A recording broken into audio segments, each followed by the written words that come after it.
Hi boys and girls, it's Fire Chief Brandon Loboschefski, and today I'm going to read you a story called Max Learns Fire Safety. And this is Max. And this story is going to be about the time Max found matches and a lighter. And when he found them, he accidentally burned himself.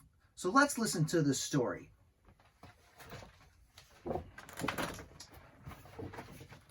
Hi boys and girls, my name is Max, and I'd like to tell you the story about the time I touched lighter and matches.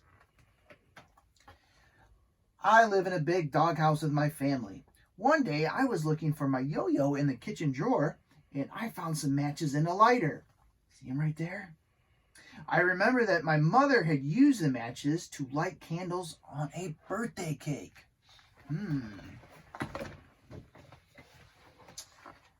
I thought that the birthday candles were pretty, and I wanted to light some myself. I grabbed my favorite blankie and the lighter and the matches. I went into my mother's bedroom and found a pretty blue candle. Uh-oh. I lit the candle with the matches and the lighter. The fire from the candle burned very fast and caught my blankie on fire. Ouch, I yelled as the fire burned my paw. I was very scared and upset and crying. My favorite blankie was on fire and my paw had been burned. Right there, boys and girls. And remember, what should you do if you or your clothes catch on fire? That's right, stop, drop, and roll. And that's exactly what Max did. He stopped, he dropped, and he rolled, and he covered his face to put the fire out. My mother came running into the room. She saw my blankie and the candle on fire and put the fire out. What happened? She asked. I wanted to light the candle with the matches and the lighter, and the fire burned my paw and my blankie, I cried. Oh, Max, my mother said, you should never touch matches and lighters because you could get hurt.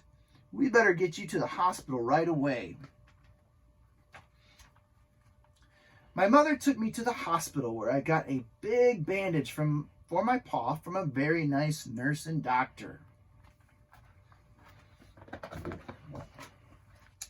The next day, my friend Lisa the ladybug asked, what happened to your paw? I told her that I had been touching matches and a lighter and I had burned my paw. My other friend Carlos the cat asked, did it hurt? It really hurt a lot, I told him. Then I said, I don't want any of you to get burned like I did. I learned that kids should never touch matches and lighters. If you do, you could get hurt. You should always tell a grown-up if you see matches or lighter, or if you know someone who is touching them.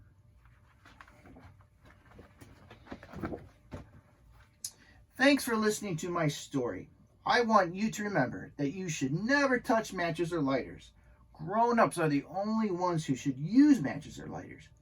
If you ever see someone else using them, you should tell a grown-up right away. Maybe someday you can come and play in my doghouse with me. Bye, Max. So, boys and girls, the big lesson today is to remember that matches and lighters are tools. They are not toys, and we should never, ever pick them up, touch them, use them. And if you see a friend or someone else using them, what do?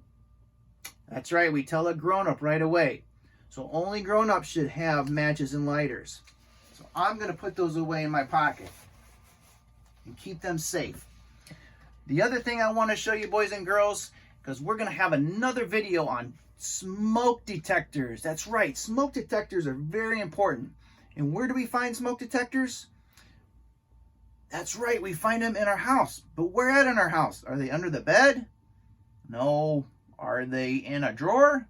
No. That's right, they are on the ceiling. And they make a special noise. So let's see if we can make that noise. Oh, there it is. It beeps. And it beeps loud to wake you up.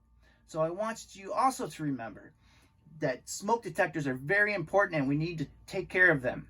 So watch out for our next video coming up that we're going to talk about smoke detectors and to take care of them. So remember, just like Max said, make sure you don't touch matches and lighters, and we will see you soon. Bye, boys and girls.